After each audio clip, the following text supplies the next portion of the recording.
আজকে আমি আপনাদেরকে জানাবো সূরা ফাতিহা 19 বার পাঠ করে ফু দিলে কি হয়। আমি আবারও বলছি, সূরা ফাতিহা 19 বার পাঠ করে ফু দিলে কি হয়। খুবই গুরুত্বপূর্ণ আমলটি আপনি শিখে রাখুন, আপনার কাজে লাগবে। এই আমলটি করার ক্ষেত্রে আপনার কাছে কোন জিনিস রাখতে হবে, কখন কিভাবে করবেন আমি বলে দিচ্ছি, এবং আমলটি করে কিভাবে উপকৃত হবেন আমি সম্পূর্ণটাই বলে দেব।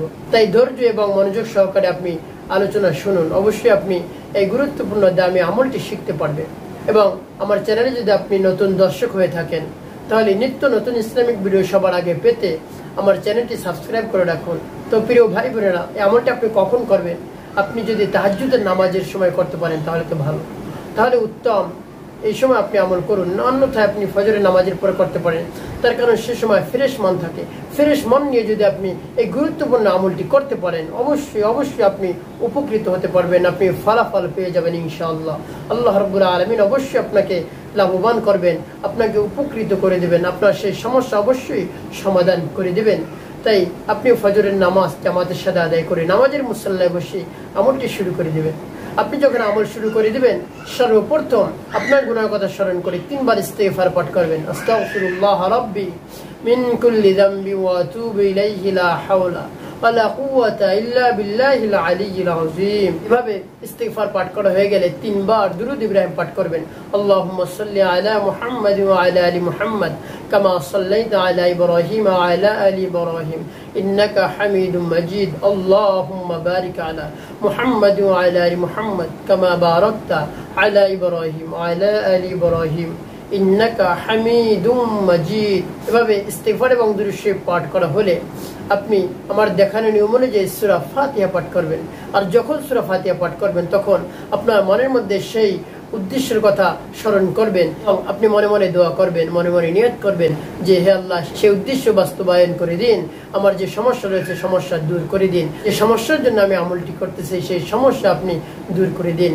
তো প্রিয় ভাই বোনেরা, আমার দেখানো নিয়ম অনুযায়ী আপনি সূরা ফাতিহা পাঠ করবেন। যেমন বিসমিল্লাহির রহমানির রহিম, আলহামদুলিল্লাহি রাব্বিল আলামিন, আর রহমানির রহিম, মালিকি ইয়াউমিদ্দিন, ইয়াকা না'বুদু ওয়া ইয়াকা নাস্তাঈন, ইহদিনাস সিরাতাল মুস্তাকিম, صراط الذين أنعمت عليهم غير المغضوب عليهم ولا الضالين।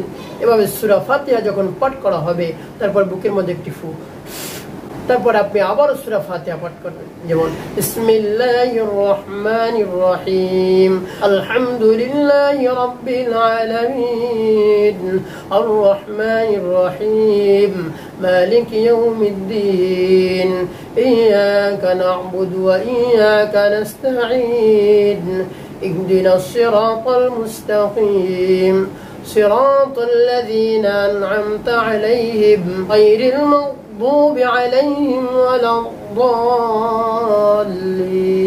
এভাবে সূরা ফাতিহা যখন পাঠ করা হবে, আপনি আবারও একটু ফু দিবেন। এভাবে আপনি আবারও সূরা ফাতিহা পাঠ করবেন। সূরা ফাতিহা যখন পাঠ করা হয়ে যাবে, আবারও বুকের মধ্যে একটি ফু দিয়ে দেবেন। এভাবে আপনি কতবার সূরা ফাতিহা পাঠ করবেন? 19 বার সূরা ফাতিহা পাঠ করে 19টি ফু দিবেন। তারপরে সর্বশেষ আপনি 3 বার দুরূদ ইব্রাহিম পাঠ করবেন। দুরূদ ইব্রাহিম পাঠ করার শেষে ফু দেওয়ার দরকার নেই। তারপর আপনি আল্লাহ রাব্বুল আলামিনের কাছে দোয়া মোনাজাত করবেন। তো প্রিয় ভাই বোনেরা, কোন উদ্দেশ্যে আপনি আমলটি করলেন? আপনার চাকরি নেই, আপনি হতাশাগ্রস্ত হয়ে পড়েছেন। কিভাবে আপনি জীবন পরিচালনা করবেন, কিভাবে সংসার পরিচালনা করবেন? আপনার চাকরিটা চলে গিয়েছে, আপনি অনেক খোঁজাখুঁজি করেছেন, এই অফিস থেকে অন্য অফিসে গিয়েছেন, অনেক জায়গায় আপনি ঘোরাঘুরি করেছেন, কোনোভাবেই আপনি চাকরি মিলাতে পারছেন না। তো সেক্ষেত্রে আপনি এভাবে আমল করুন, অবশ্যই আপনি চাকরি পেয়ে যাবেন। তার কারণ সকলের দরজায় আপনি ঘুরে ফেল হয়ে গিয়েছেন। আল্লাহ রাব্বুল আলামিনের কাছে বলেছেন, অবশ্যই আল্লাহ রাব্বুল আলামিন আপনাকে খালি হাতে ফিরিয়ে দেবেন না, আপনাকে কবুল করে নেবেন, আপনার চাকরি ব্যবস্থা করে দেবেন, আপনার সংসার, তারপর আপনার জীবন পরিচালনা করার জন্য যা কিছু দরকার মহান রব্বুল আলামিন ব্যবস্থা করে দেবেন। এই জন্য এভাবে আপনি আমল করুন, অবশ্যই আপনি উপকৃত হতে পারবেন। তবে আপনাকে 5 ওয়াক্ত নামাজ পড়তে হবে, তারপরে মিথ্যা কথা ছাড়তে হবে এবং কাউকে কষ্ট দেওয়া যাবে না। এভাবে আপনি খেয়াল করে আপনি চলাফেরা করবেন, অবশ্যই আপনি উপকৃত হতে পারবেন।